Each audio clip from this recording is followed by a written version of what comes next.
नमस्कार दोस्तों, मैं अयान और आप सुन रहे हैं हॉरिबल स्टोरी टेलर, एक ऐसा शो जहां अंधेरे की कहानियां आपको डराने नहीं बल्कि आपके रोंगटे खड़े करने आती हैं। आज की कहानी सिर्फ एक डरावनी दास्तान नहीं है, बल्कि ये एक सच्ची घटना पर आधारित है जिसे सुनने के बाद शायद आप रात में अकेले बाहर निकलने की हिम्मत भी न करें। तो चलिए शुरू करते हैं एक अनोखी हॉरर स्टोरी आपके साथ। राजस्थान के बीकानेर जिले के एक सुदूर गांव कातरपुर में एक ऐसा हवेली था जो 100 सालों से बंद पड़ी थी। उस हवेली का नाम था चंद्रविलास, जिसका इतिहास राजा माधव सिंह के जमाने से जुड़ा था। लेकिन इस हवेली के चारों ओर एक अजीब सी बात मशहूर थी कि जब भी कोई इस हवेली में रात बिताने की कोशिश करता, वो सुबह जिंदा नहीं मिलता या फिर उसका दिमागी संतुलन खो जाता। कहते हैं कि 1912 में इस हवेली में एक रहस्यमयी महिला आई थी। नाम था चंपाबाई, जिसने तंत्र मंत्र और बलि की अजीब रस्मों से इस जगह को शापित कर दिया था और एक रात पूरे परिवार को जिंदा जला दिया गया था। तभी से हवेली में रात को जलने की बू आती थी और खिड़कियों में लाल साड़ी पहनी एक औरत की परछाई नजर आती थी। लेकिन कहानी तब और डरावनी हुई जब 2021 में एक YouTube एक्सप्लोरर ग्रुप डर की दस्तक ने इस हवेली में रात बिताने का प्लान बनाया, जिसमें 4 लोग थे, ऋषभ, साहिल, पायल और जीनत। उनका इरादा था कि पूरी रात कैमरे में रिकॉर्ड करके एक डरावना वीडियो बनाया जाए। शुरुआत में सब कुछ नॉर्मल था, लेकिन रात 2:13 बजे कैमरे की रिकॉर्डिंग में एक आवाज कैद हुई, निकाल दे इसे, ये मेरी जगह है। और तभी पायल, जो ऊपर के कमरे में थी, चिल्लाई कि किसी ने उसे बालों से खींचा है। लेकिन जब सब दौड़कर पहुंचे, कमरे में कोई नहीं था, सिर्फ एक दर्पण जो खुद ब खुद कांप रहा था और उसमें एक महिला की धुंधली परछाई थी।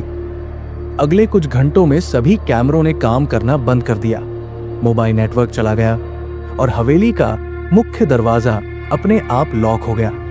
साहिल ने दरवाजा तोड़ने की कोशिश की, लेकिन उसकी उंगलियां कटने लगी जैसे किसी अदृश्य शक्ति ने उसे पकड़ लिया हो। फिर अचानक हवेली के बीचों बीच बने कुएं से एक झंझनाहट की आवाज आई और जीनत ने देखा कि वहां से कोई सीढ़ियां नीचे जा रही थी, जो कभी पहले किसी ने नहीं देखी। ऋषभ के जोर देने पर वो सब नीचे उतरे और वहां जो देखा वो किसी नरक से कम नहीं था। चारों तरफ दीवारों पर काले हाथों के निशान थे, बीच में एक बलि का चबूतरा और वहां रखा था एक जला हुआ ताबीज। जीनत ने जैसे ही वो ताबीज उठाया, पूरा तहखाना कांपने लगा और दीवारों से आवाजें आने लगी, तूने मेरा द्वार खोल दिया है, अब कोई नहीं बचेगा। अगले ही पल सभी के सामने चंपाबाई की आत्मा प्रकट हुई। उसकी आंखें कोयले जैसी काली थी और उसकी हंसी ऐसी थी जैसे कोई कीले दीवार पर खींच रहा हो। एक-एक कर सभी के होश उड़ गए। पायल बेहोश होकर गिर पड़ी, साहिल को एक अदृश्य ताकत खींचने लगी और ऋषभ के शरीर से खून बहने लगा बिना किसी घाव के। जीनत ने ताबीज को वापस चबूतरे पर रखकर मंत्र पढ़ना शुरू किया, जो उसे अपने दादी से मिला था।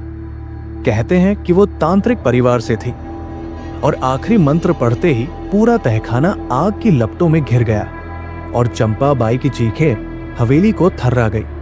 लेकिन उस आग से बाहर सिर्फ जीनत निकली, अकेली, जली हुई पर आंखें खून से लाल, जैसे वो कुछ और बन चुकी हो। गांव वालों ने उसे बचा तो लिया, लेकिन आज भी वो एक शब्द नहीं बोलती, बस हवेली की ओर देखती है और फुसफुसाकर कहती है वो वापस आएंगी। और तभी से हवेली में हर अमावस्या की रात एक और आत्मा की चीख जुड़ जाती है उस कोरस में जो चंपाबाई के शाप को अमर बनाए हुए है। और अगर आप रात 3 बजे चंद्रविलास हवेली के बाहर खड़े हो जाएं, तो एक खिड़की की लाल साड़ी हिलती है और एक सवाल गूंजता है, अब अगली बारी किसकी है? लेकिन डर की दस्तक यही नहीं रुकी। 3 महीने बाद पायल की मौत हो गई।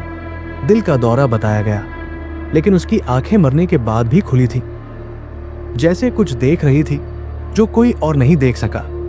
ऋषभ पागल खाने में भर्ती हो गया। वो दीवारों पर बार बार एक ही नाम लिखता, चंपा, चंपा, चंपा। और जब साहिल का शव एक सूखी नदी के किनारे मिला, उसके सीने पर खून से लिखा था, मैंने कहा था मेरी जगह छोड़ दो, तो पूरा कातरपुर दहशत में आ गया। हवेली को सरकारी आदेश से तोड़ने का फैसला लिया गया, लेकिन बुलडोजर जैसे ही उसके गेट पर पहुंचे, पूरी मशीनरी रुक गई। इंजनों ने काम करना बंद कर दिया और अचानक बुलडोजर का ऑपरेटर चीखने लगा, वो मेरे भीतर घुस गई है, और उसकी गर्दन 180 डिग्री घूम गई। सबने काम बंद कर दिया और रातों रात उस प्रोजेक्ट को छोड़ दिया गया। आज भी हवेली वही खड़ी है, लेकिन अब उसके बाहर एक पत्थर की पट्टी लगाई गई है जिस पर खुदा है। यहां आत्माएं सोती नहीं, जागती है और गिनती रखती है। कहते हैं अब हर साल 4 लोग उस हवेली के पास रहस्यमयी हालात में मारे जाते हैं, और जीनत वो अब कहीं नहीं है।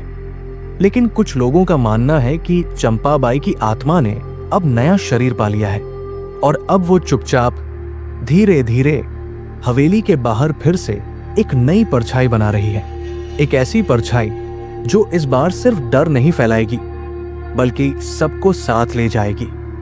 अगर आपको ये कहानी डरावनी लगी हो, तो ऐसे ही और भी रोंगटे खड़े कर देने वाली सच्ची हॉरर कहानियों के लिए अभी सब्सक्राइब कीजिए हमारे चैनल हॉरेबल स्टोरी टेलर को।